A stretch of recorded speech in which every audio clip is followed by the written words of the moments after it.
We begin in West Africa, where the Supreme Court of Nigeria has slated Thursday, October 26, to deliver judgment in the appeals lodged by the presidential candidate of the Labour Party, Peter Obi, and his counterpart in the People's Democratic Party, Atiku Abubakar. Recall that both Atiku and Obi, displeased with the judgment of the Presidential Election Petition Tribunal, which dismissed their petitions against Tinubu's election victory, filed appeals at the Apex Court. Now, to discuss this, we're joined by Justice Ojienoh, a legal practitioner. Good afternoon, Justice, and thank you so much for joining me on the news. All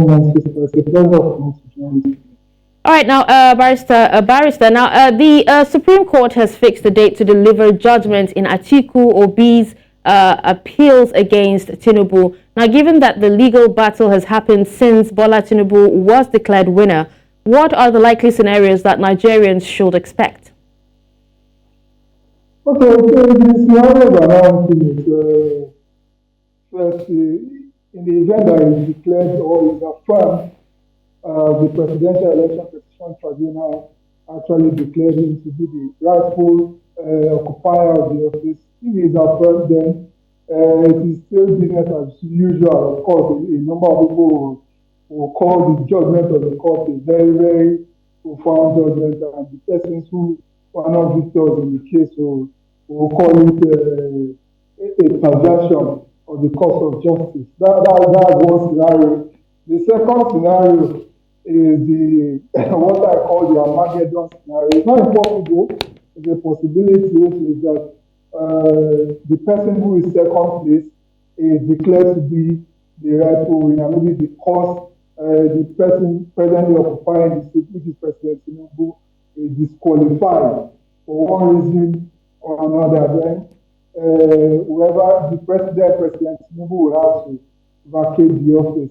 In the event that it is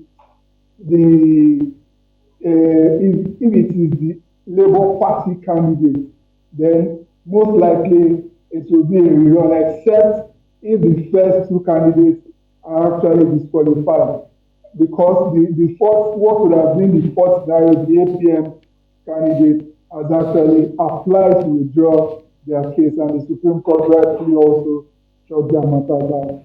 All right, now, Barrister, if you can hear me, some quarters actually seem to think that the president is yet to settle down to do the business of being the president due to some of these legal challenges that he's been faced with.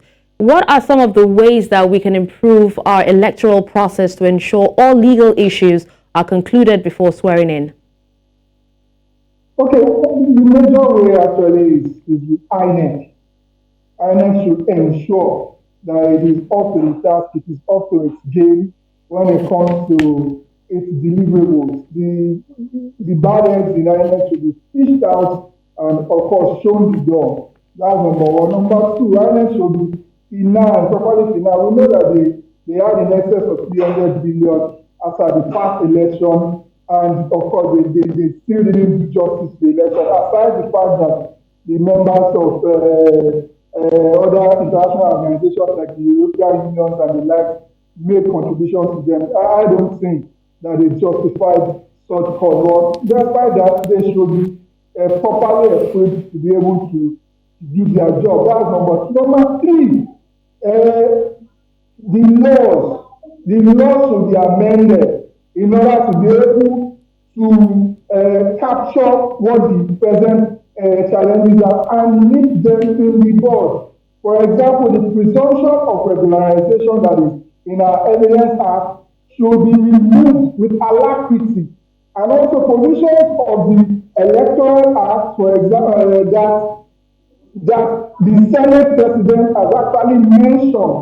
The Senate mentioned that they want to amend for result of elections to be transmitted directly from the polling unit to the end zone. That should be implemented with alacrity. So a number of things need to be done, from the amendment of the various laws, the Electoral Act and the Evidence Act with alacrity. The standard too of when a person commits a crime, an electoral crime, the standard for criminality in electoral matters should not be beyond reasonable doubt, because that is so high a bar to be able to scale, so that in election presentation matters, when the person commits a crime, the person will most likely go free.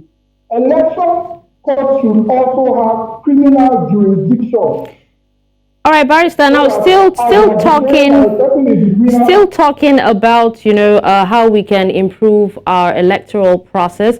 Now, you'd agree with me that the general elections was marred by so many issues and challenges. But how do you think that INEC itself can improve its processes to minimize the likelihood of legal challenges like those brought by Atiku Abubakar and Peter Obi, and to also ensure more efficient and credible elections in the future?